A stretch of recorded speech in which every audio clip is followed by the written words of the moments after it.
नमस्कार मित्रों, स्वागत है आपके अपने YouTube चैनल RAS एजुकेशनल पर। कैसे हैं आप सभी? उम्मीद करता हूं कि आप सभी बढ़िया ही होंगे। तो प्यारे मित्रों, जैसा कि आप सभी जानते हैं कि पिछले कई दिनों से अपन लोग कला एवं संस्कृति को पढ़ते आ रहे हैं और इस बीच अपन ने 4-5 टॉपिक कवर कर ली है। अपन जो कला संस्कृति पढ़ रहे हैं ये तमाम राजस्थान की परीक्षाओं के लिए उपयोगी है। आगामी जो भी एग्ज़ाम आ रहे हैं भाई, बात करो सही STC की, बात करो BSTC की, बात करो सही PTT की, बात करो सही किसी एग्ज़ाम की बात करो, तमाम परीक्षाओं के लिए बहुत ज़्यादा उपयोगी है। और जैसे ये एग्ज़ाम लिखे हैं हर एग्ज़ाम के लिए उपयोगी है। आज का अपना टॉपिक रहने वाला है वो संत संप्रदाय है। और आप हमसे जुड़ना चाहें तो टेलीग्राम का ये जो आप देख रहे हैं RAS एजुकेशन हब, आप सीधा टेलीग्राम पे सर्च भी कर सकते हैं और डिस्क्रिप्शन में इसका लिंक दिया जा रहा है, वहाँ से भी आप जुड़ सकते हैं। ठीक है। और अगर आपको नोट्स चाहिए, हस्तलिखित नोट्स से पढ़ने वाले हैं, बहुत बढ़िया तरीके से पढ़ने वाले हैं, ज़्यादा कचरा नहीं पढ़ेंगे, एग्ज़ाम और पॉइंट टू पॉइंट पढ़ने वाले जो एग्ज़ाम में पूछी जाती है। ठीक है ना। बाकी वैसे तो किताबें भरी पड़ी है, आपको कौन कौन सी चीज़ पढ़नी है, कौन सी छोड़नी, उन तमाम चीज़ों को ध्यान में रखते हुए अपन इस टॉपिक को कवर करेंगे। सभी नोट्स है अपने पास उपलब्ध है। चाहे कोई सा भी आपको नोट्स लेना है तो आप 8955443892 पर व्हाट्सअप कर सकते हैं या डिस्क्रिप्शन में इसका लिंक दिया जा रहा है, वहाँ से भी आप डाउनलोड कर सकते हैं। ठीक है। अब अपन बिना किसी समय गंवाए सीधे सीधे अपन चलते हैं आज के टॉपिक पर। आज का टॉपिक हमारा है वो है संत संप्रदाय। कौन सा टॉपिक रहने वाला है? संत संप्रदाय टॉपिक अपना आज का रहने वाला है। चलिए, संत संप्रदाय टॉपिक में अपन बात करेंगे।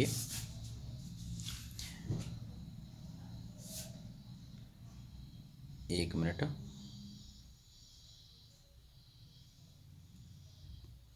थोड़ा सा। चलिए, अपन जो टॉपिक पढ़ने वाले हैं वो है संत संप्रदाय। टॉपिक को अपन लोग कवर करने वाले हैं। जैसा कि आप देख पा रहे हैं, लिखा है भक्ति द्रविड़ उपजी लायो रामानंद, प्रकट कियो कबीर ने सात द्वीप नवखंड। तो भक्ति की जो शुरुआत है वो मूलतः कहाँ से होती है? तो ये होती है आपकी दक्षिण भारत से इसकी शुरुआत होती है। और इसकी शुरुआत करते हैं वो अपने आदि गुरु शंकराचार्य ने इसकी शुरुआत की थी। ये तो ठीक है भाई, भक्ति की शुरुआत है वो दक्षिण भारत में होती है, तो भाई उत्तर भारत में ये कैसे आई, ये कौन लाया है, ये चीज़ें भी अपन को ध्यान में रखनी है। तो भक्ति की जो विचारधारा है तो धीरे धीरे उत्तर भारत की ओर लाने का जो कार्य किया है वो किया था अपने रामानंद जी ने। किसने किया था? रामानंद जी ने किया था। और रामानंद जी ने अपने जो विचारधाराएं हैं अपनी, उनका जो प्रचार किया था वो हिंदी भाषा में किया था। किस भाषा में किया था? हिंदी भाषा। यहाँ मैं समझाने की कोशिश नहीं करूँगा, पॉइंट टू पॉइंट चलने वाले, वरना ये टॉपिक पूरा होगा नहीं क्लास में। कोशिश करेंगे कि 1 घंटे से कम इस क्लास को पूरा किया जाएगा और पूरे के पूरे टॉपिक को अपन कवर कर लें। देखो, भक्ति 2 भाव की होती है, एक तो निर्गुण कह सकते हैं, एक सगुण कह सकते हैं। तो भक्ति के 2 भाव होते हैं, सगुण और निर्गुण होते हैं। सगुण में होता है क्या है? सगुण में जो गुण इसमें होता है, सगुण में गुण और स्वरूप का महत्व होता है। ठीक है। और यहाँ पर आपकी निर्गुण में महत्व नहीं होता है। जबकि सगुण की बात करें तो यहाँ पूजा होती है, पाठ होती है, भजन कीर्तन वगैरह होते हैं। जबकि अगर यहाँ बात करें तो यहाँ इसका महत्व होता नहीं, जबकि यहाँ इनका महत्व होता है। कहाँ? जहाँ सगुण भक्ति वहाँ पूजा होती है, पाठ होती है, भजन होते हैं, कीर्तन होते हैं, उनका महत्व हुआ करता है। देखो सगुण, अब अपन कुछ बात करेंगे सगुण जो भक्ति वाले में कौन कौन से संप्रदाय हैं और निर्गुण वाले कौन से संप्रदाय हैं, और ऐसे कौन से संप्रदाय हैं जो दोनों को मानते हैं, सगुण को भी मानते हैं और निर्गुण को भी मानते हैं। ऐसे संप्रदायों को उपद्व्य धर्मी के अंतर्गत रखने वाले हैं। अगर सगुण संप्रदायों की बात करें तो उसमें आपका शैव संप्रदाय के अंतर्गत आता है पाशुपात और पाशुपत है, कापालिक है और नाथ संप्रदाय। ये 3 संप्रदाय शैव संप्रदाय के अंतर्गत सगुण के अंतर्गत आते हैं। वैष्णव संप्रदाय की अपन बात करते हैं तो अपने यहाँ पे आता है रामानुज आता संप्रदाय, आता है वल्लभ संप्रदाय, आता है निम्बार्क संप्रदाय आता है। अब इसको अपना विस्तृत पढ़ने वाले हैं, आपको मोटा मोटा यहाँ पर देखना है। और एक और है माधव गौड़िया संप्रदाय। ठीक है। और फिर है दासी संप्रदाय।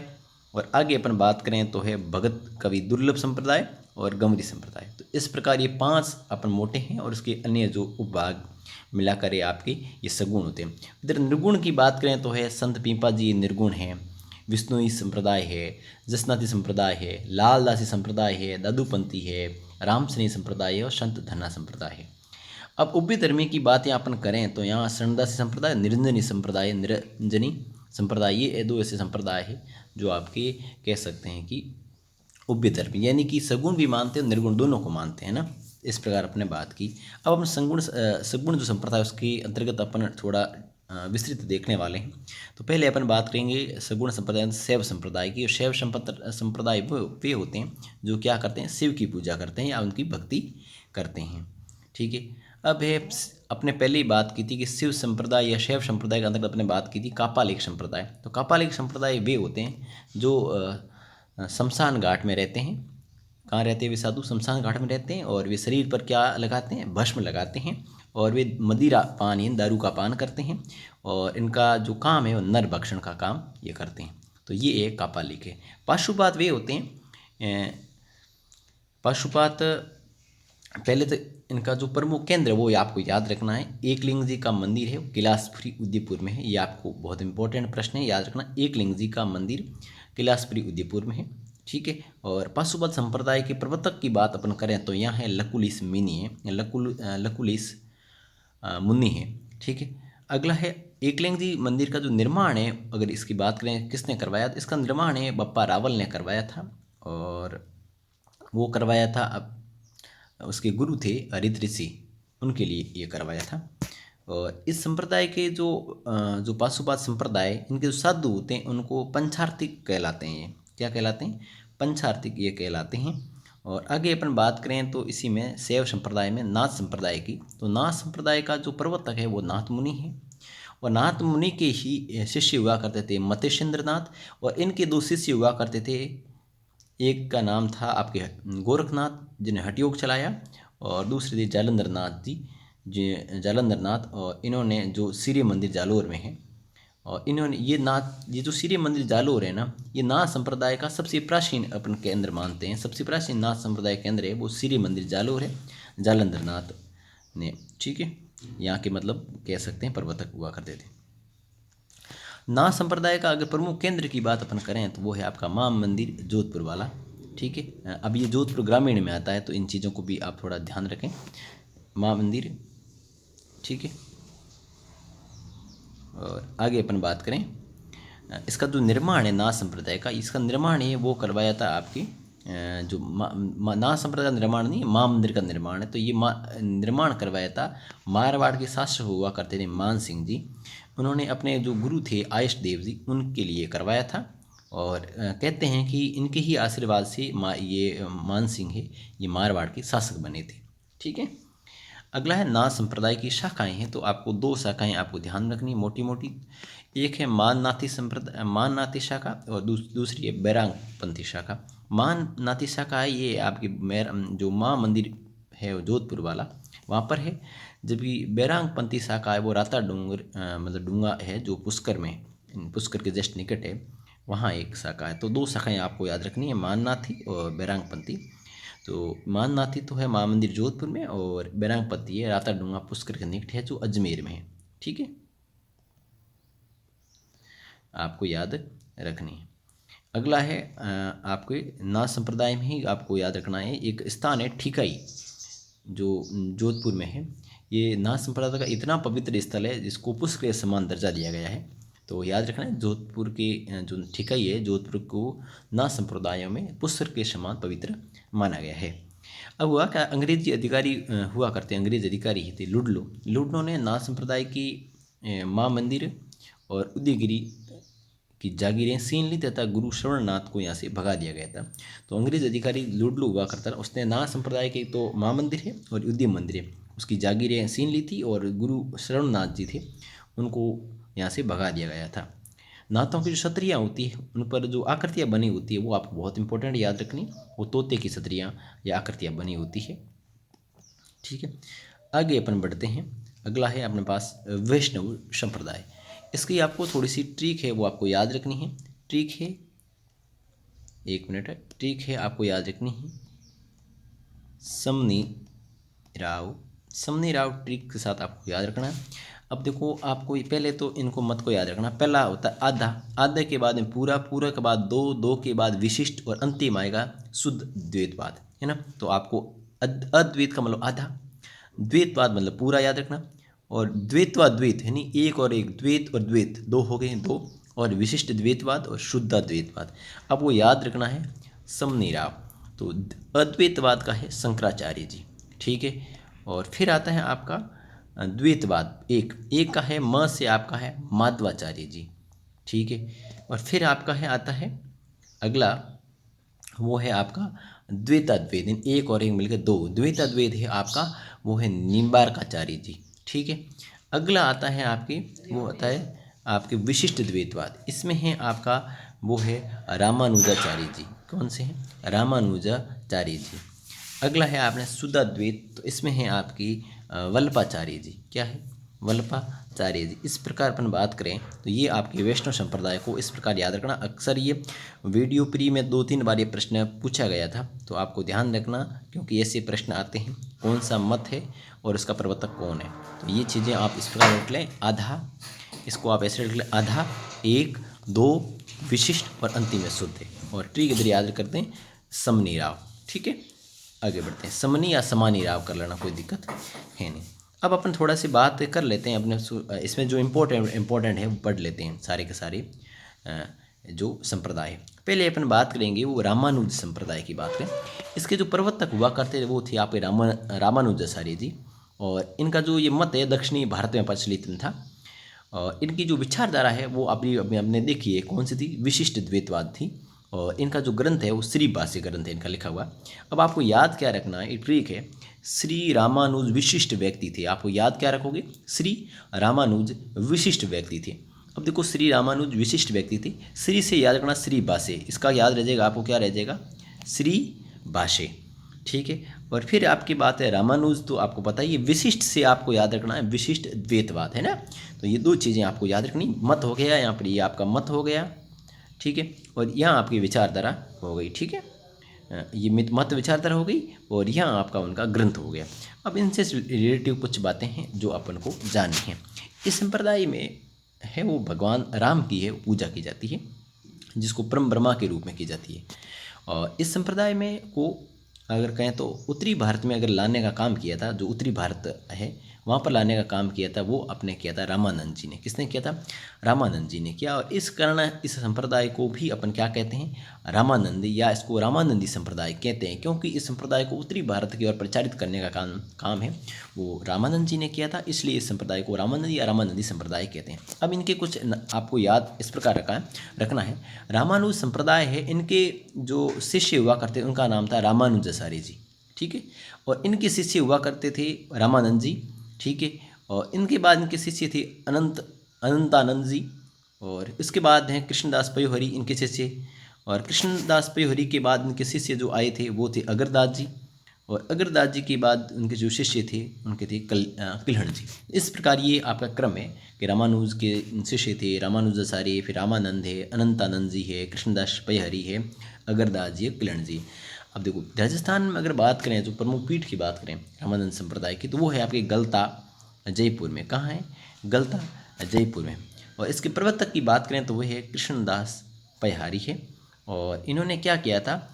इन्होंने आमेर राजा थे पृथ्वीराज कछवाहा के गुरु सतुरनाथ, जो नाथ संप्रदाय को शास्त्रार्थ में पराजित करके रामानंदी संप्रदाय की स्थापना की। दरअसल हुआ यूँ था कि कृष्णदास पयोहरी ने आमेर के राजा हुआ करते थे पृथ्वीराज कछवाहा जी, उनके गुरु थे सतुरनाथ, या उसको जो नाथ संप्रदाय से संबंधित थे।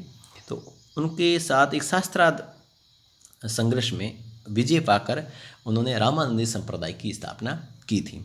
और गलता जयपुर को उत्तर तोताद्री एवं मंकी वैली के नाम से भी जाना जाता है। ये काफ़ी इंपॉर्टेंट प्रश्न है और आपको ध्यान रखना है। गलता जयपुर को उत्तर तोताद्री एवं मंकी वैली के नाम से भी जाना जाता है। और यहाँ गाल्व ऋषि की तपस्या स्थल भी है, यहाँ तपस्या उन्होंने की थी। और कृष्णदास पयोहरी ने जुगलमैन चरित्र की रचना की थी। इम्पोर्टेंट है, आपको याद रखना है कि कृष्णदास पयोहरी ने जुगलमैन चरित्र की रचना की थी। अन्य शाखाओं की अपन बात करें, इसके सिवाय भी रामानंदी शाखाओं की, तो इसमें रेवासा दाम सीकर की शाखा आती है, और इसके प्रवर्तक हुआ करते थे अग्रदास जी थे। और जो ये रेवासा शाखा, इसी शाखा को जानकी या रसिक या सह संप्रदाय के नाम से भी जाना जाता है। अगरदास जी के शिष्य हुआ करते थे, उनका नाम था किरण जी। उन्होंने राधा कृष्ण की तरह सीताराम की भी पूजा की थी। जिस प्रकार राधा कृष्ण की पूजा की जाती उसी प्रकार उन्होंने सीताराम की पूजा की थी। और उन्होंने भगवान श्री राम की जो पूजा है वो आपके माधुर्य भाव से की थी। अब बात आती है जयपुर के शासक जय सिंह की। तो जय सिंह इस संप्रदाय से बहुत ज़्यादा प्रभावित थी और इसलिए उन्होंने अपने दरबारी थे कृष्ण भट्ट कलानिधि उनका नाम था, उनसे रासा लिखवाया था। तो ये लिखाया था आपने जय सिंह ने, और किसके माध्यम से? उनके दरबारी थे कृष्ण भट्ट कलानिधि से। तो बहुत सारी चीज़ें हैं, मैं अगर आपको रिपीट करूं तो याद हो जाएगी, लेकिन अपने वीडियो ज़्यादा लंबा हो जाएगा, तो अपन है ना सीमित समय में इन चीज़ों को कवर करने वाले, ठीक है। अगले अपन बात करें तो अपने सामने आता है वल्लभ संप्रदाय। कौन सा आता है? और इतना तय है कि इतनी चीज़ें अगर आप कंटेस्ट कर लेते हैं तो कोई सा भी एग्ज़ाम हो प्रश्न बाहर नहीं जाएगा। जैसे इस वीडियो को देखने के बाद आप दिशा की बुक उठाना, जितने भी प्रश्न पीछे एग्ज़ाम्स में आए हुए हैं उन प्रश्नों को एक बार सॉल्व करना। निस्संदेह वो प्रश्न आपसे सॉल्व होते नहीं होंगे बिल्कुल, क्योंकि प्रश्न हैं वो आपकी इस मैटर से बाहर नहीं जाने वाले हैं। और अपने नोट्स और अपडेट किए हैं नए जिलों के अनुसार। अब जहाँ पर भी पुराने ज़िले आएंगे तो मैं आपको यहाँ अपडेट करवा लूँगा। अगर आप नोट्स लेते हैं तो आपको वो नए ज़िलों के साथ ही नोट्स मिलेंगे। अगली बात करें वल्लभ संप्रदाय की, तो वल्लभ संप्रदाय के प्रवर्तक हुआ करते वल्लभाचार्य जी, और इन्होंने जो मत दिया उनका नाम था शुद्धाद्वैतवाद, और इनका जो ग्रंथ है वो अणुभाष्य। एक ट्रिक है जिससे आपको याद रख सकते हैं। तो वल्लभाचार्य जी ने शुद्ध अणुओं की पुष्टि की। क्या की? शुद्ध अणुओं की पुष्टि की। तो अब तो वल्लभाचार्य जी से आपको याद रखना है, शुद्ध से याद रखना उनका जो मत है क्या है? शुद्धाद्वैतवाद। अणुओं से याद रखना है वो भी मैं आपको बताऊंगा, ठीक है। वो क्या है? उनका ग्रंथ है, उनका नाम है अणुभाष्य। और अगला है पुष्टि की थी, तो अब मैं आपको बताऊंगा क्या है क्या नहीं। तो इन्होंने पुष्टि का मतलब ये है कि वल्लभाचार्य जी ने पुष्टि जो मार्ग है उसकी स्थापना भी की थी, ठीक है। अगला है सूरदास को है वो पुष्टि मार्ग का जाज कहा जाता है। किसको कहा जाता है जी? वो कहा जाता है आपके सूरदास को कहा जाता है। सूरदास को पुष्टि मार्ग का जहाज कहा जाता है। और वल्लभाचार्य जी के शिष्य या उसके पुत्र थे विठलदास जी, जिन्होंने अष्टसाप कवि मंडल की स्थापना की थी। बहुत इंपॉर्टेंट है, कई बार परीक्षा पूछा गया है, तो याद रखना कि जो वल्लभाचार्य जी की जो शिष्य है या उसके पुत्र का है विठलदास जी, उन्होंने अष्टसाप कवि मंडल की स्थापना की थी। वल्लभाचार्य जी ने वृंदावन उत्तर प्रदेश श्रीनाथ जी का मंदिर बनवाया था। तो वल्लभाचार्य जी ने वृंदावन उत्तर प्रदेश में श्रीनाथ जी का मंदिर है वो बनवाया था।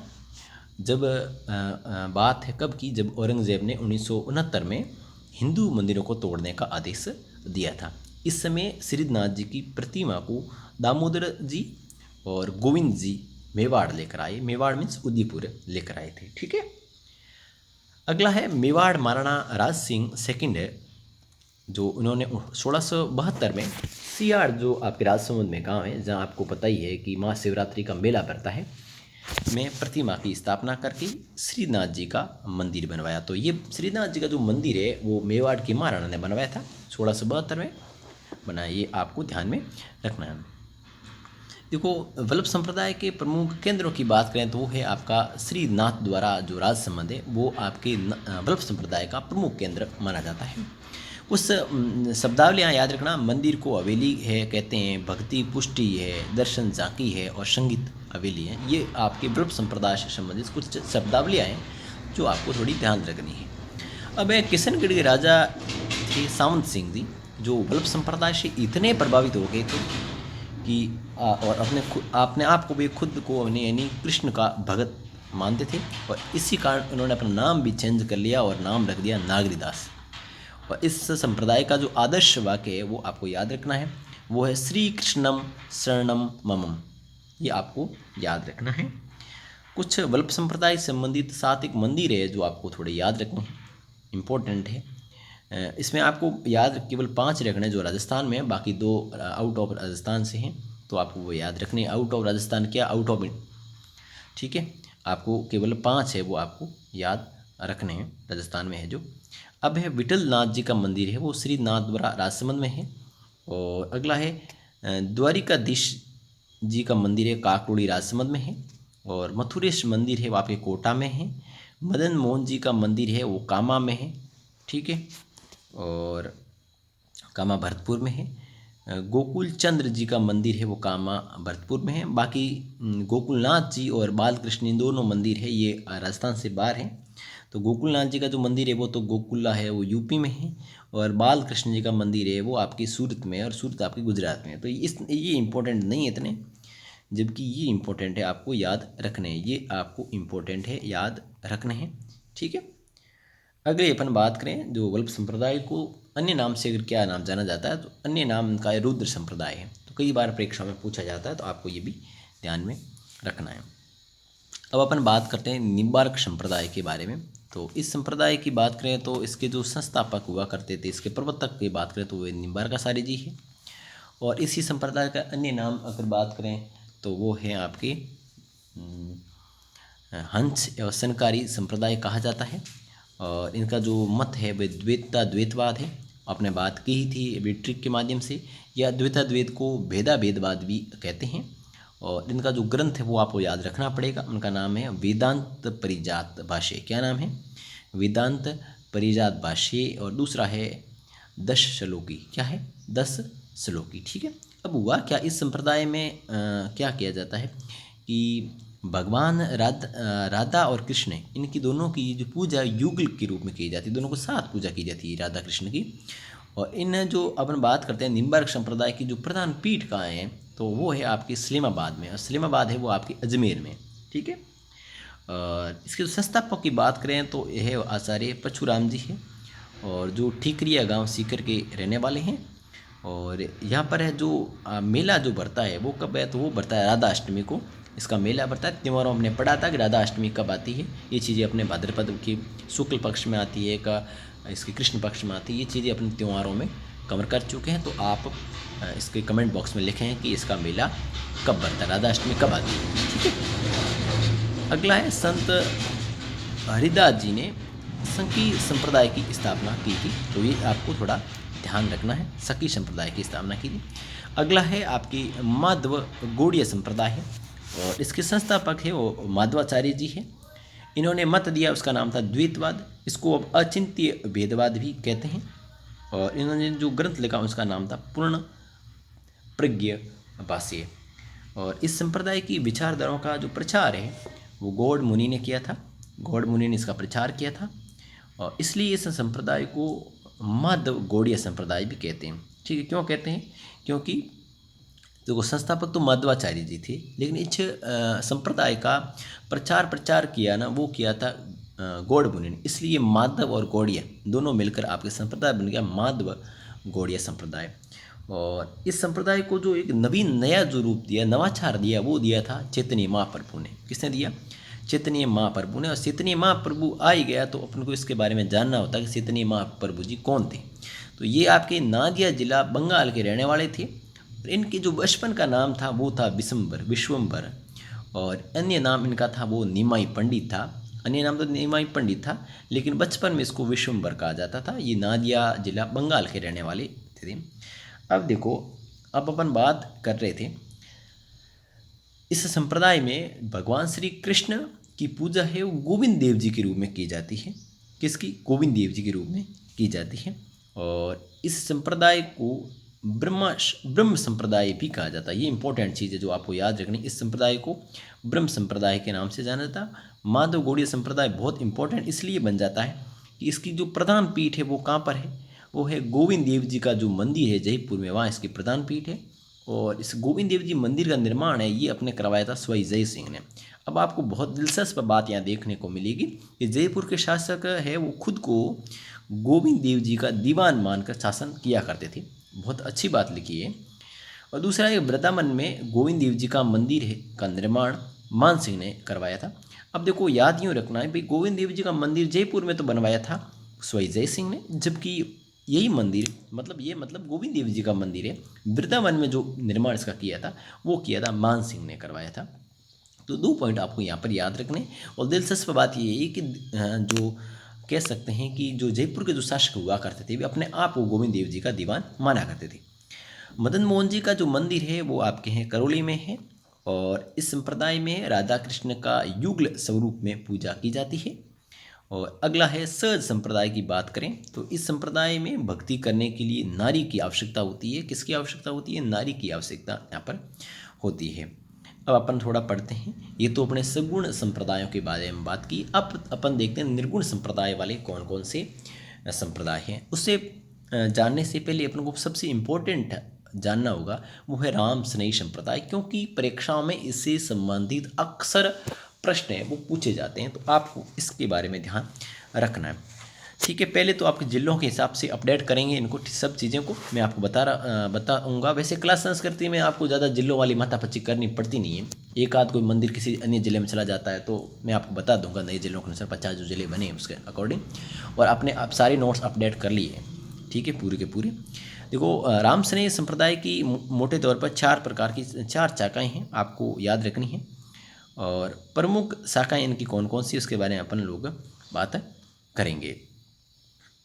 पहली जो अपने शाखा है, सबसे पहली शाखा है वो शाहपुरा में, और ये आपको अपडेट करना है। क्या अपडेट करना है मैं आपको बता देता हूँ कि अभी ये जिला भीलवाड़ा जिला नहीं है, शाहपुरा अपने खुद अपने स्तर पर जिला बन गया। तो पहली शाखा है शाहपुरा में, और ये आपकी प्रधान पीठ है। इसकी राम स्नेही संप्रदाय की प्रधान पीठ है, और इसके संस्थापक थे वो रामचरण जी थे। दूसरी शाखा है वो आपके रैण नागौर में है। कहाँ पर है? रैण नागौर में। ये भी आपकी प्राचीन पीठ है। ये तो प्रधान पीठ है शाहपुरा, लेकिन रैण नागौर वाली प्राचीन है, बहुत पुरानी पीठ है, प्राचीन पीठ है। और इसके संस्थापक थे संत दरियाव जी थे। और फिर आपकी दो हो गई। तीसरी शाखा है वो आपकी सिंहथल बीकानेर में। कहाँ पर है? सिंहथल बीकानेर में। और इसके संस्थापक थे वो हरि राम दास जी हुआ करते थे। और चौथी शाखा है वो है आपकी खेड़ापा। और जोधपुर में भी, जोधपुर कौन सा? ग्रामीण क्षेत्र है, आपको याद रखना है कौन सा है? जोधपुर ग्रामीण, नए जिलों के अनुसार है तो जोधपुर ग्रामीण है। और इसके संस्थापक थे रामदास जी। कौन थे? रामदास जी थे। इस प्रकार हमने 4 शाखाएँ देखी है। अब इसके बारे में थोड़ा विस्तृत अपन अध्ययन करेंगे। पहले अपना शाखा लेते हैं, वो लेते हैं शाहपुरा राम स्नेही संप्रदाय की शाखा। तो शाहपुरा जो शाखा है वो आपके किस जिले में आती है? तो शाहपुरा जिले में आती है, क्योंकि शाहपुरा खुद अपने जिले में गया तो भीलवाड़ा आपको याद नहीं करना है।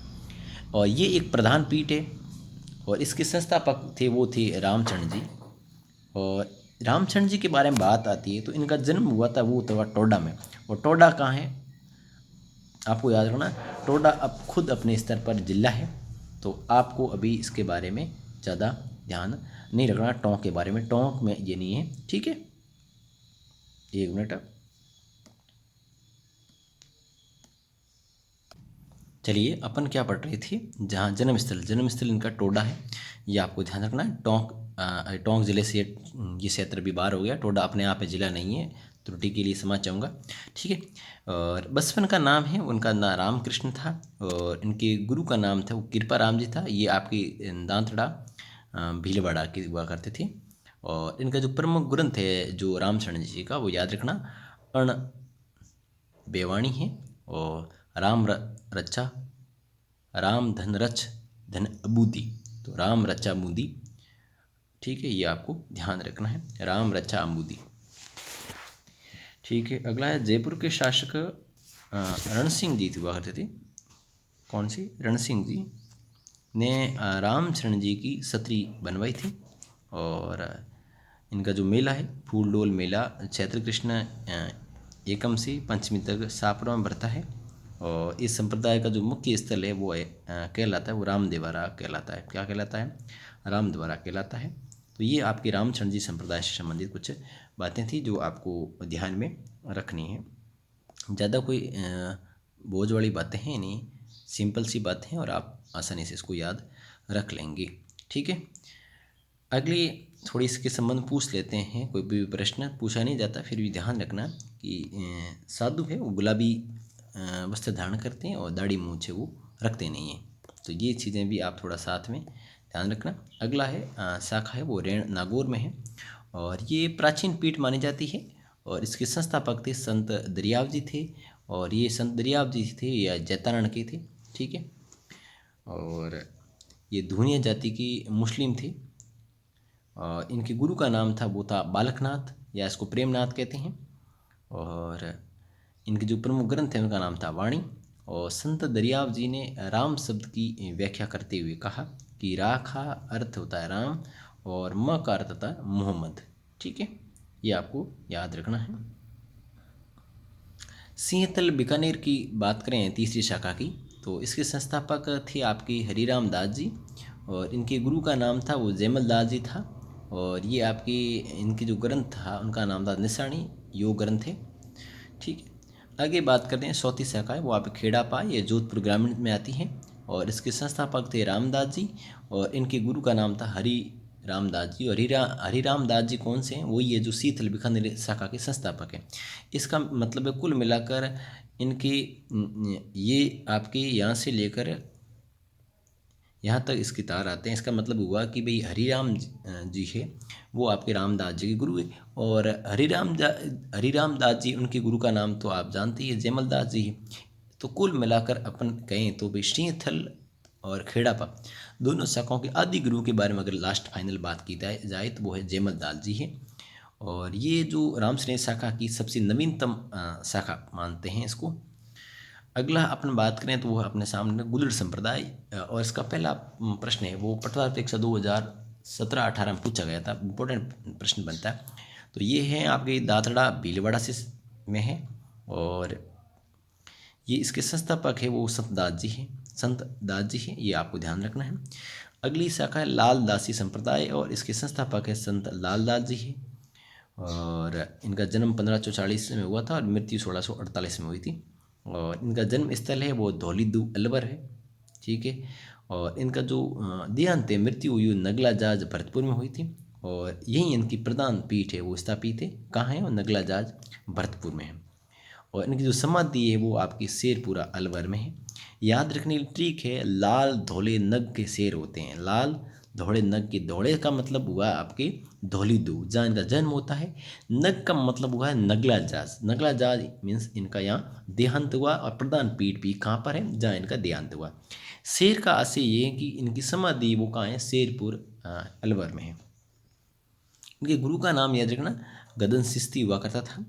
और लाल दास जी हैं वो आपके जाति मेव के थे, और मेव जाति के क्या थे, लकड़हारे थे।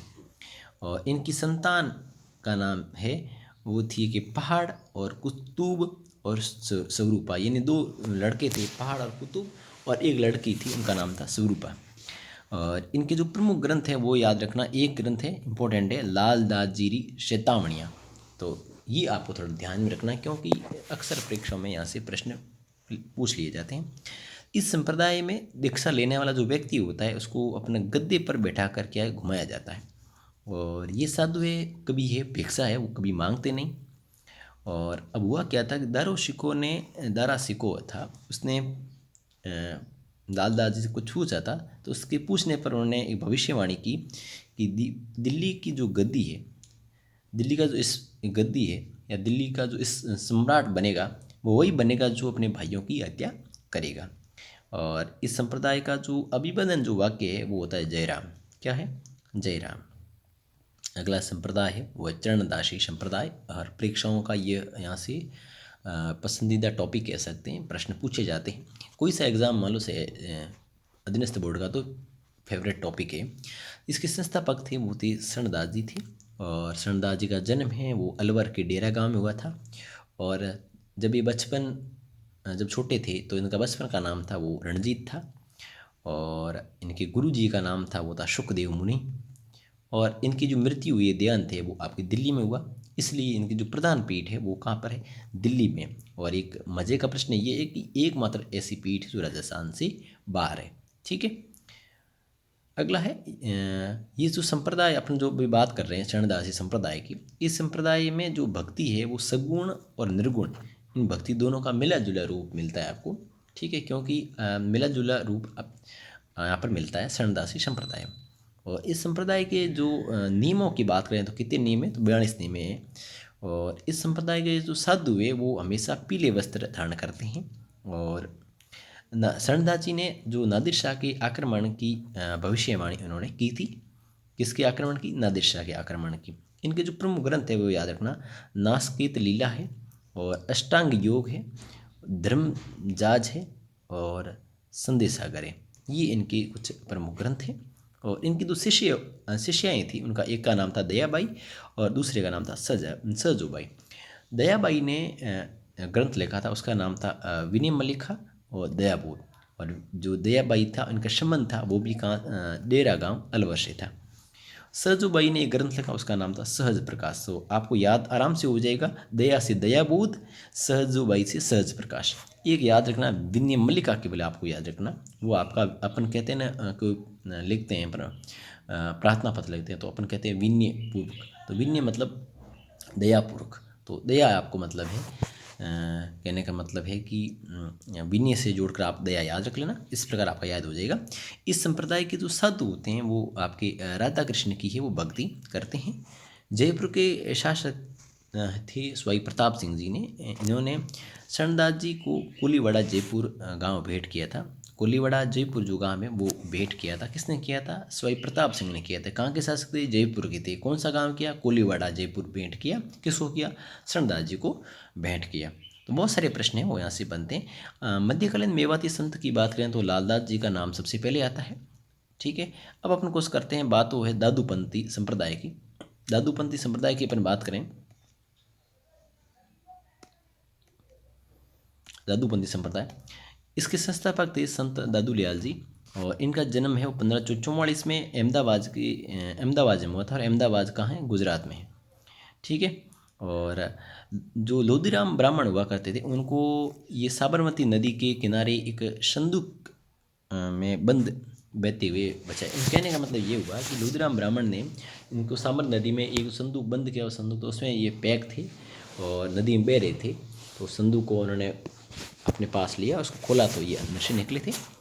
गुरु का नाम इनका था वो था वृंदावन जी, काफ़ी इंपॉर्टेंट है, या बूढ़न जी कहते हैं इसको।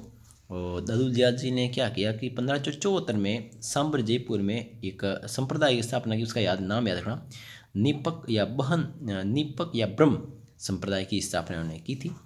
और वही आज आगे चलकर इसका नाम है वो दादूपंथ संप्रदाय कहलाया है। राजस्थान के कबीर के नाम से जाने जाते हैं दादूलाल जी। और संत दादूलाल जी की अगर साहित्यिक रचनाओं की बात करें तो ये आपकी ढूंढाड़ी भाषा में थी। और दादूलाल जी ने जो भाषाएं यूज़ की है वो एक तो ढूंढाड़ी की और एक मिश्रित सद्दुकड़ी भाषाएं वो इन्होंने काम में ली है। और इनके कुछ प्रमुख ग्रंथ है आपको याद रखने हैं। दादूलाल जी की वाणी है, और दादूलाल जी का दुआ है, और दूसरा है कायाबिली है, और एक है परिचित अंग है। दादूलाल जी के कुछ बात करें तो उनके दो पुत्र हुआ करते, दो पुत्रियां थी। एक पुत्र का नाम था गरीबदास और दूसरे का नाम था मिस्किन दास। और दो उनकी बच्चियां हुआ करती, पुत्रियां, उनका नाम, एक का नाम था शोभा कुमारी, दूसरी का नाम था रूप कुमारी। ठीक है, याद रखना। अब हुआ क्या कि दादूलाल जी ने 1585 की बात है, फतेहपुर सीकरी आगरा में अकबर से मुलाकात की थी। फतेहपुर सीकरी आगरा में है, वहाँ पर अकबर से मुलाकात की थी। और दादूलाल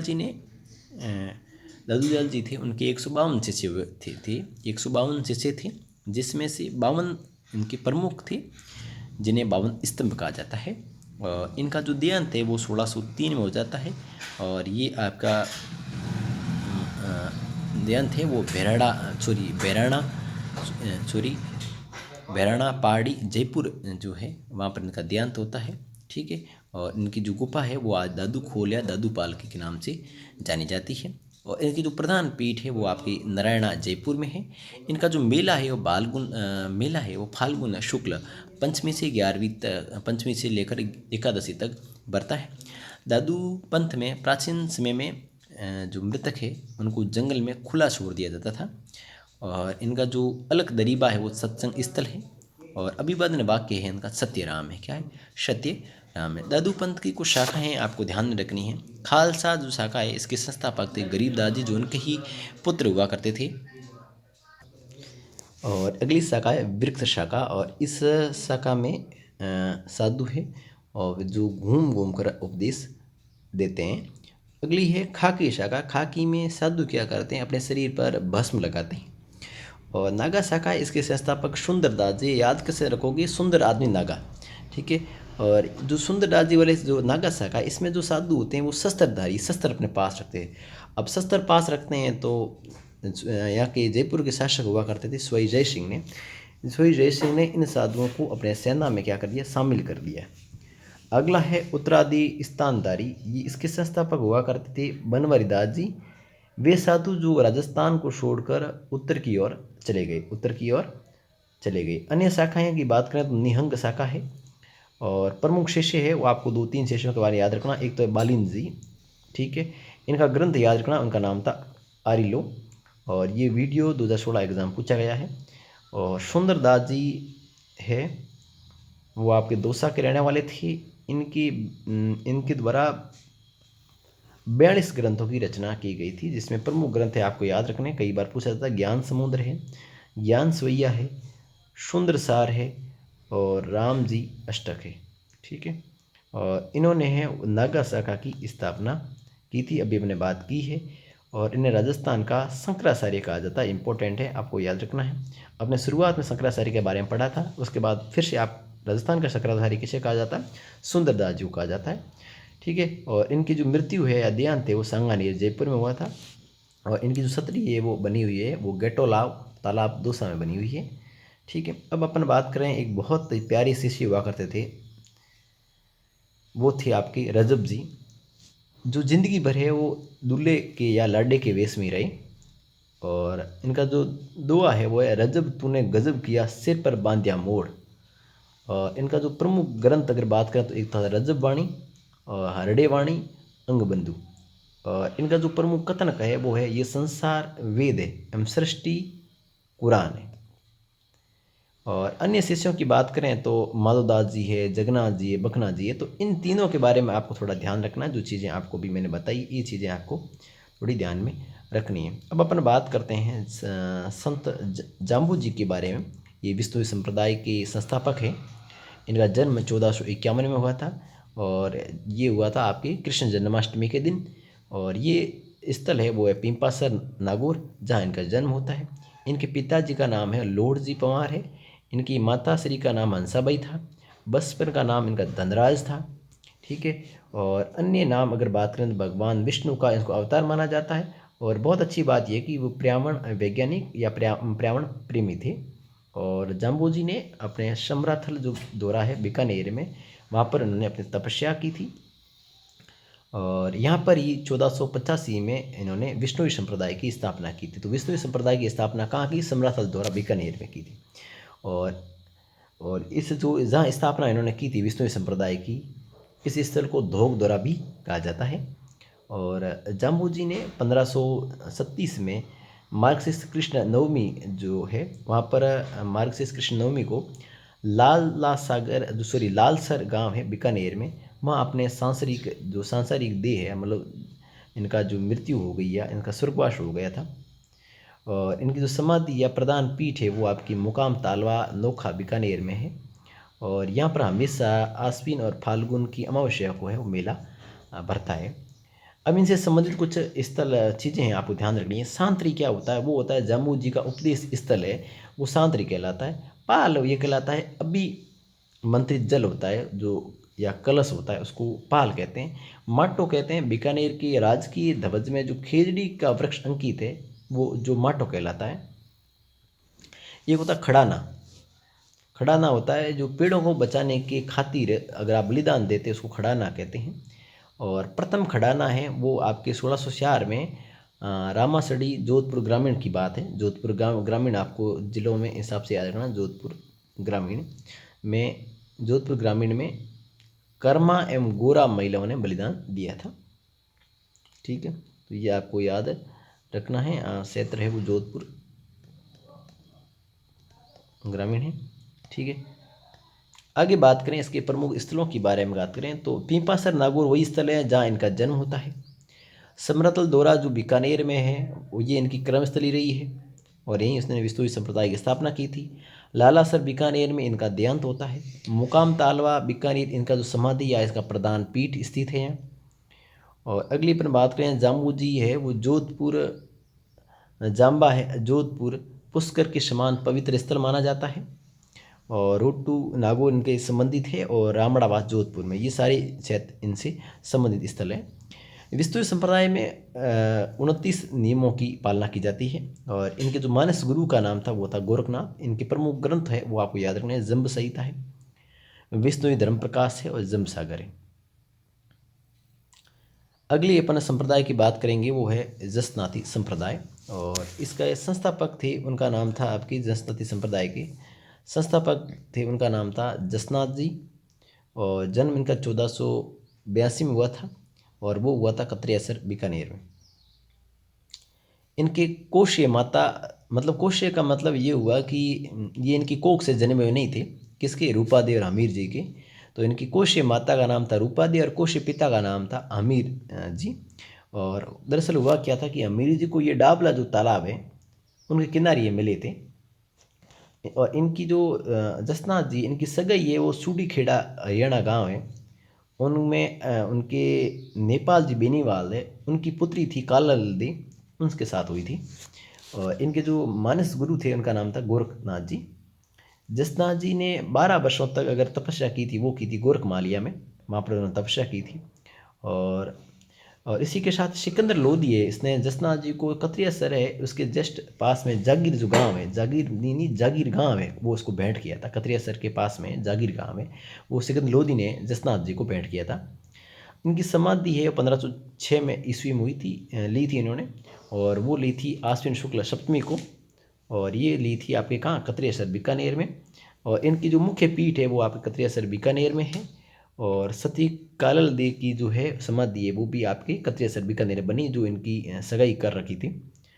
जसनाथ जी है वो तांत्रिक है, लोहा पिंगल को चमत्कार दिखाया। और 36 नियमों की यहाँ पर पालना की जाती है। जसनाथ जी संप्रदाय में है वो मोर और जाल जो वृक्ष है वो बहुत पवित्र माना जाता है। और जसनाथ जी के जो अनुयायी है वो गले में है वो काला धागा है वो अक्सर बांधते हैं।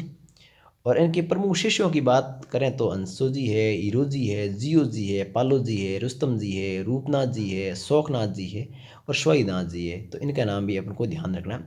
इनके दो प्रमुख ग्रंथ है जहाँ सिम्बुदड़ा और कोड़ा, ये भी आपको ध्यान रखना है। और परमहंस साधु, ये इनके जो परमहंस साधु है वो, ये साधु जो विरक्त जीवन जीते हैं वो आपके परमहंस साधु कहलाते हैं। सिद्ध है वो होते हैं भगवतधारी या घरबारी साधु होते हैं, वो सिद्ध होते हैं। अग्नि नृत्य वो जसनादी संप्रदाय के भक्त है उनके द्वारा किया जाता है। और 84 वाड़ियों का जो संबंध है वो भी आपकी जसनाती संप्रदाय से है। इनके कुछ स्थल याद रखना, मुख्य स्थल याद रखना है। इनकी प्रमुख स्थल है कतरियासर बीकानेर है, लेखमादेसर बीकानेर है, मालासर बीकानेर है, पूंदरासर बीकानेर है, बमलू बीकानेर है और पांचला सिद्धा नागौर है। जीव समझोत्री ग्रंथ है ये लाल नाथ जी ने लिखा था, ये इंपॉर्टेंट है याद रखना। यशोनाथ जी पुराण, इसे जसनाती संप्रदाय का बाइबिल कहा जाता है, बहुत इंपॉर्टेंट है याद रखना आप। जसनाती संप्रदाय का बाइबिल किसे कहा जाता है तो ये भी आपको ध्यान में रखना है, ठीक है। किसे कहा जाता है तो ये आपके कहा जाता है यशोनाथ पुराण को, ठीक है। तो यशोनाथ पुराण को क्या कहा जाता है, जसनाती संप्रदाय का बाइबिल कहा जाता है। ये इंपॉर्टेंट है कुछ चीज़ें जो आपको याद रखनी। अगली बात करें संत धन्ना जी के बारे में, तो धन्ना जी धुवन टोंक के थे। और इनका जन्म 1415 में हुआ था। इन्होंने राजस्थान में सर्वप्रथम है वो भक्ति की, अपन कह सकते हैं, अलख जगाने का काम किया। इनके गुरु का नाम है वो रामानंद जी था। धन्ना जी राजस्थान छोड़कर है वो वृंदावन चले गए थे। और इनके जो प्रमुख ग्रंथ है वो याद रखना, धन्ना जी की आरती है और धन्ना जी की परसी है। धन्ना जी की भक्ति है गुरु ग्रंथ साहिब में स्थान उनको दिया गया है।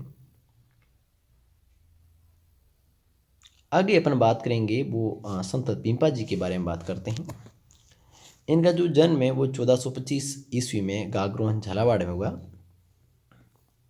और इनके जो बचपन का नाम था वो प्रताप सिंह था या प्रताप राव खिंची था। और इनकी माता जी का नाम लक्ष्मीवती था और पिताजी का नाम था कड़ावा राव। इनके गुरु का नाम रामानंद जी था। और कह सकते हैं कि संत पीपा जी ने फिरोज तुगलक को हराया था और अपने भतीजा था भोजराज, उसके पक्ष में अपने राजपाट है उस त्याग दिया, ठीक है। और सन्यासी जो काल है उसमें पीपा जी का साथ दिया था उसकी पत्नी थी सेलखड़ी पद्मावती ने। और इनकी संबंधी है वो आपके टोंक में है। सॉरी टोंक, अभी टोंक जिले से, ये टोडा गांव है, टोंक से अलग हुआ, अब टोडा टोंक में नहीं है, ठीक है। इनकी समाधि टोडा में है और इनकी गुफा भी है वो आपके टोडा में है, ठीक है। ये टोंक आपको याद नहीं रखना, अभी नौ जिले के अनुसार ये टोडा है वो टोंक से बाहर हो गया है, ठीक है। और अब दरअसल हुआ क्या था, एक बार परीक्षा में पूछा था, वीडियो एग्ज़ाम था 2022 में, तो उसकी उत्तर कुंजी आई थी, जो उसकी उत्तर कुंजी है, और हुक्म संत जी की जो किताब है उसकी अकॉर्डिंग है संत पीपा की गुफा है वो आपकी गागरों ने मानी है। तो वीडियो एग्ज़ाम में अंतिम फाइनल जो आंसर माना है वो संत पीपा की गुफा है वो गागरों ने मानी है, जबकि वास्तव में ये गुफा टोडा में है, ठीक है, टोडा में है। संत पीपा की सत्री है वो आपके गागरों झालावाड़ में है, यहाँ पर ही संत पीपा जी का पनोरमा बन रहा है, और ये दर्जी समाज के आराध्य देव माने जाते हैं। और इनका जो प्रमुख ग्रंथ है उसका नाम है चिंतामणि जोग इनका नाम है। और इनका जो मंदिर बना हुआ है पीपा जी का वो समदड़ी है, समदड़ी आपके बालोतरा में है, आपको ध्यान रखना है यहाँ पर थोड़ा, अभी नए जिलों के अनुसार बालोतरा में, और गागरों है वो आपकी झालावाड़ में, ठीक है। ये चीज़ें आपको ध्यान रखनी है, ये आपको याद नहीं रखना है। बाड़मेर ये आपकी, ठीक है, ये बाड़मेर नहीं बल्कि बालोतरा है। अगले संप्रदाय की अपन बात करें तो वो संप्रदाय अपने सामने आता है निरंजनी संप्रदाय। तो इसके संस्थापक थे संत हरिदास जी, और इनका जन्म है वो कापड़ोद में हुआ था, और इनका मूल नाम था वो था हरि सिंह सांकला, और इनकी जो मृत्यु या प्रधान पीठ है वो गाड़ा गांव में है, और इन्हें कलयुग का है वो वाल्मीकि भी कहा जाता है। और ये संप्रदाय है वो सगुण और निर्गुण दोनों भक्ति का मिला जुला रूप है। यहाँ पर इनके प्रमुख ग्रंथों का नाम है मंत्र राज प्रकाश, हरिपुर श्रीवाणी। निष्कलंक संप्रदाय, इसकी संस्थापक है संत मावजी। जन्म स्थल साबला गांव है डूंगरपुर में है, और इन्होंने 12 वर्ष की उम्र में घर छोड़ दिया तथा बणेश्वर धाम पर इन्होंने तपस्या की थी। संत मावजी ने सोम है, मई है, जाकम है, इन नदियों की संगम पर त्रिवेणी पर बणेश्वर धाम है उसकी स्थापना की थी। और इन्होंने समाज सुधार के लिए एक आंदोलन चलाया, उसका नाम था लसुड़िया आंदोलन। और इनकी जो प्रधान पीठ है वो है सांबला गांव में, सांबला डूंगरपुर में है, और इनकी जो मृत्यु या देहांत है वो शेषपुर गांव उदयपुर में हुआ था। ठीक, अगला है आपकी प्रमुख ग्रंथ 100 पढ़ा है वो संत माव जी ने लिखा था। संत माव जी ने अपने अहमदाबाद से कागज़ मंगाया, और ये धौलागढ़ जो स्थान है वहाँ पर एकांत में बैठकर इसकी रचना की या लिखा। इस ग्रंथ में कह सकते हैं इसको 5 भागों में उन्होंने विभाजित किया। इसमें कुल मिलाकर आपकी संदों की संख्या है वो आपकी लगभग 72 लाख 96,000 है, ठीक है। और इनके 5 जो भाग हैं उनका नाम प्रेम सागर है जो आपके पुंजपुर डूंगरपुर, मेघ सागर शामला गाँव डूंगरपुर, शाम सागर शेषपुर गांव उदयपुर, रतन सागर विश्वकर्मा मंदिर बांसवाड़ा, और अनंत सागर इस ग्रंथ को जो अनंत सागर है इस ग्रंथ को यानी मराठा शासक थे बालाजी पेशवा बालाजी बाजीराव है वो लेकर चला गया था। और इस ग्रंथों को दीपावली के दिन है वो दर्शन के लिए रखा जाता है, ये भी आपको ध्यान में रखना है। और इस संप्रदाय में अपन बात करें तो सगुण और निर्गुण दोनों भक्तियों का मिला जुला रूप यहाँ पर देखने को मिलता है। और संत माव जी की जो पुत्र वधु हुआ करती थी नाम था ज्ञान कंवरी, उसने अपने ससुर की स्मृति में संत माव जी का जो बणेश्वर धाम में मंदिर बनवाया था। और अब बात करें तो संत माव जी की, तो इस मेला बढ़ता है माघ पूर्णिमा को, और आदिवासियों का ये कुंभ कहा जाता है। और यहाँ पर है वो 5 जगहों से खंडित शिवलिंग की ये पूजा भी की जाती है। अपने बात की चौपड़ा की, तो अब चौपड़ा किसने लिखा, ये लिखा संत माव जी ने। याद रखना एक दो इंपॉर्टेंट है, चौपड़ा महादेव मंदिर है वो धौलपुर में है, और चौपड़ा झील है वो पाली में है। ये चीज़ चौपड़ा से आप रिलेट करके याद रखना। और कुल मिलाकर अपने 50 मिनट हो गई है, और अपना काफ़ी हद तक अपने टॉपिक को कवर करने में कामयाब हो गए हैं। प्रणामी जो संप्रदाय है इसके संस्थापक है वो प्राणनाथ जी है। देखो प्यारे अभ्यर्थियों, बहुत लंबा टॉपिक होता है, और इस टॉपिक को अगर हम समझेंगे ना, एक चीज़ को 2 बार बताऊंगा तो काफ़ी वक्त चला जाए, इसलिए अपन बिना किसी इधर उधर की बात की अपने पूरे इस टॉपिक को कवर करेंगे 1 घंटे के भीतर कोशिश करेंगे, और 5-10 मिनट ऊपर हो जाए तो अलग विषय है। प्राणनाथ जी संस्थापक है इसके प्रणामी संप्रदाय के। इनका जन्म जामनगर में हुआ, वो जामनगर गुजरात में है। प्रधान पीठ की बात करें तो पन्ना मध्य प्रदेश में है। और इनका जो प्रमुख ग्रंथ है उनका नाम है कुजलम स्वरूप। इस संप्रदाय में सर्वाधिक जो अनुयायी है वो अपन मिलते हैं आदर्श नगर जयपुर है, वहाँ पर इसके अनुयायी मिलते हैं अपन को। अगला है अलकिया संप्रदाय है, वो इसके संस्थापक है वो आपके लालगिरी जी थे और ये सुलकिया शुरू के थे। इनकी प्रधान पीठ है वो बीकानेर में है और इसका जो प्रमुख ग्रंथ है उसका नाम है अलग स्तुति प्रकाश है और समाधि है गलता जयपुर में। ठीक है। अगले बात करें कुंडा संप्रदाय की, तो ये आपके राव मलिनाथ जी संबंधित है। राव मलिनाथ जी तो आप सभी जानते हैं कि ये आपके बालोतरा से संबंधित है, जो बाड़मेर में आया करता था पहले। ठीक है। अगली बात करें उंदरिया या कांचलिया संप्रदाय, ये आपका मेवाड़ से संबंधित है और मेवाड़ के भील समुदाय से। अगला है स्वर्गीय जो संप्रदाय है वो आपकी संगल या सीकर से संबंधित है और संस्थापक है इसके वो है आपके लकड़नाथ जी महाराज।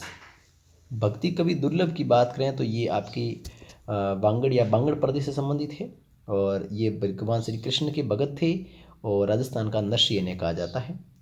बाल नंदाचार्य जी ये आपके झुंझुनू से संबंधित है। ये अपने पास है वो सेना रखते थे और इसलिए इन्हें लश्कर संत भी कहा जाता है। और आगे अपन बात करें कुछ जैन संत के बारे में। अब थोड़ा सा वीडियो रहा है, जैन संत के बारे में बात करेंगे, फिर महिला संत के बारे में बात करेंगे ना, बस, और वीडियो को अपन ख़त्म कर लेंगे। तेरा पंथ की बात करें तो इसके संस्थापक थे आचार्य भिक्षु या भिखण जी। जन्म स्थल है कटलिया गांव जो पाली में है। इनके गुरु का नाम रघुनाथ जी था और इन्होंने 1760 में केलवा जो उदयपुर में है वहाँ पर इन्होंने तेरा पंथ की स्थापना की थी। और इनका जो देहांत है वो आपकी सिरियाई गांव है जो पाली में इनका देहांत हो गया। इसके बाद आते हैं आचार्य तुलसी जी। आचार्य तुलसी जी ये तेरा पंथ के थे, नवे आचार्य थे और जन्म इनका लाडनू में हुआ था और गुरु का नाम कालूगणी था। इन्होंने 1949 में जो सरदार शहर शुरू है वहाँ पर अणुव्रत आंदोलन चलाया और यहीं पर शुरुआत की, मतलब चलाया क्या, शुरुआत ही मानो। आचार्य तुलसी को की प्रेरणा से 1971 में लाडनू में जैन विश्व भारती की स्थापना की गई। लाडनू नागौर में वहाँ पर जैन विश्व भारती की स्थापना की गई थी और इन्होंने समाज सुधार के उद्देश्य से एक नया मोड़ कार्यक्रम भी चलाया। इनका देहांत है गंगा शहर में हुआ, गंगा शहर बीकानेर में है। फिर आते हैं आचार्य महाप्रज्ञ। ये तेरा पंथ के अपने 10वें आचार्य थे और इनका जो जन्म स्थल है बात करें तो ये टमकोर झुंझुनू में इनका जन्म होता है और टमकोर ये साधु संतों की खान कहा जाता है टमकोर को, है ना। और अब बात इनकी करें आचार्य महाप्रज्ञ की, तो इन्होंने एक प्रेक्षा ध्यान सिद्धांत दिया और सन 2010 में इनका सरदार शहर शुरू में इनका देहांत हो गया था। अंतिम में है आचार्य माँ श्रमण जी। ये तेरा पंथ के अपने 11वें आचार्य हैं और इन्होंने आओ हम जीना सीखें नामक पुस्तक लिखी। आओ हम जीना सीखें एक नामक पुस्तक भी इन्होंने लिखी थी। अब आप महिला संत के साथ ही अपना टॉपिक अंतिम मोड़ पर है। महिला संत की बारे में बात करें तो संत मीराबाई है। इनका जन्म 1498 में कुड़की में हुआ था। कुड़की अब पाली में नहीं है, ठीक है। और इनके दादा है राव दूधा है, ठीक। कुड़की अब पाली में नहीं है तो आपको पाली याद नहीं करना, ठीक है। अब अपन बात करें, इसके दादा का नाम है वो राव दूधा है, पिताजी का नाम रतन सिंह है, माता का नाम है वो वीर कंवरी है और बचपन का नाम इनका था पेमल, याद रखना है। गुरु इनके संत रैदास है, रविदास है। इनकी छत्री है वो चित्तौड़गढ़ दुर्ग में है। संत कबीर ने रैदास को संत कहा है, किसने कहा है? कबीर ने। किसको कहा है? रैदास को। मीराबाई का जो विवाह है वो महाराणा सांगा के पुत्र हुआ करते भोजराज, उनके साथ हुआ था। दरअसल बात ये हुई कि खानवा के युद्ध में लड़ते हुए ये वीर गति को प्राप्त हो गई। कौन? राजा भोजराज। विक्रमादित्य ने मीराबाई पर बहुत ज़्यादा अत्याचार किए और मीराबाई जो भगवान श्री कृष्ण की पूजा करती थी और इसलिए इसे राजस्थान की इरादा कहा जाता है। और मीराबाई है वो परेशान हो गई विक्रमादित्य के अत्याचारों से, इसलिए वो वृंदावन है यूपी चली गई और अंतिम समय उन्होंने डाकोर द्वारिका गुजरात में एक मंदिर है रणछोड़ राय का, वहाँ इन्होंने अपना समय बिताया। और सन 1952 में सबसे इम्पोर्टेंट ये बात याद रखनी है आपको, सन 1952 में मीराबाई पर 4 आने यानी 25 पैसे की डाक टिकट जारी की गई थी और मीराबाई प्रथम ऐसी व्यक्तित्व है जिस पर डाक टिकट जारी किया गया है। और प्रमुख ग्रंथ है इनके, मीराबाई ने रत्ना खाती की दर्शन में नरसी जीरो मायरो ग्रंथ लिखवाया।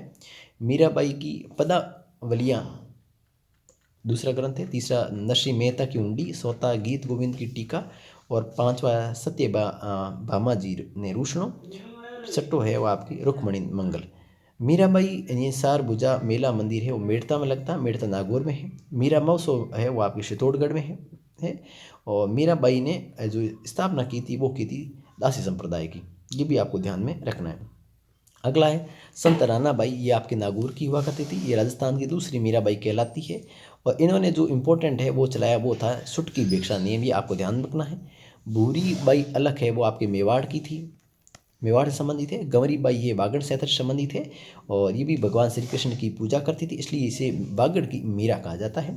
और इन्होंने जो संप्रदाय चलाया उसका याद नाम रखना शुक्र संप्रदाय है। और डूंगरपुर मारावल शिव सिंह हुआ करते थे, उन्होंने गंवरी बाई के लिए एक बाल मुकुंद मंदिर बनवाया था, ये भी आपको ध्यान रखना है। ये किसने बनवाया था? शिव सिंह ने बनवाया था। कर्माबाई नागौर से हैं और श्री कृष्ण को खींचड़ा इन्होंने खिलवाया था। संत भोली गुजरी ये भी करौली से संबंधित है। और संत सम्मान बाई ये अलवर से संबंधित है, इन्होंने जीवन भर आंखों पर पट्टी बांधकर भक्ति की थी, वो है संत सम्मान बाई जो अलवर से है। फूली बाई की बात करें तो ये जोधपुर से संबंधित है, ठीक है। और आगे हैं करमेती बाई, ये अलवर से संबंधित है। जो सारे संत महिलाएं हैं, सुमती बाई चित्तौड़ से संबंधित है। संत अनूप कंवर ये किशनगढ़ से संबंधित है। और संत नन्नी बाई है, ये आपकी खेतड़ी से संबंधित है, खेतड़ी। और स्वामी विवेकानंद जी जब खेतड़ी आए थे तो इन्होंने इनको भजन सुनाए थे। और सरदानाथ आश्रम है वो सिक्कर में है। और राजा राम जो संप्रदाय है वो आपके जोधपुर से संबंधित है, जोधपुर ग्रामीण से। इस संप्रदाय ने अधिक से अधिक पेड़ लगाने पर बल दिया था। और अगला है नवल संप्रदाय, वो ये आपके जोधपुर में, और इसके संस्थापक या संत है नवलदास जी, जिनके संस्थापक है। और इनका जो ग्रंथ है वो याद रखना नवलेश्वर अनुभववाणी। इस प्रकार ये संत संप्रदाय वाला टॉपिक अपने पूरा किया। अगले वीडियो में अपने पढ़ेंगे वो लोक देवी देवता के संबंध में, या लोक कला या हस्तकला, जो भी अगला टॉपिक अपन अगले वीडियो में पढ़ने वाले, अगली क्लास पढ़ने वाले। मैंने इस टॉपिक को पढ़ाने के लिए थोड़ा सा जल्दबाजी की ज़रूर है, क्योंकि इस टॉपिक बहुत लंबा टॉपिक है, और इस टॉपिक को अगर हम ढंग से चलते हैं तो कम से कम अपन 2 से 3 क्लास में कवर करेंगे। आपके पास मैटर पूरा का पूरा इस वीडियो से आ गया है, आप इसे अच्छे से पढ़ते रहें। और नोट्स की आवश्यकता है तो आप हमें टेलीग्राम पर या फिर व्हाट्सएप के नंबर दिए हैं उसके माध्यम से आप मैसेज कर सकते हैं। डिस्क्रिप्शन में इसका लिंक दिया जा रहा है, वहाँ से भी डाउनलोड कर सकते हैं। टेलीग्राम का लिंक दिया, वहाँ से जुड़कर भी आप आराम से ले सकते हैं। धन्यवाद मित्रों।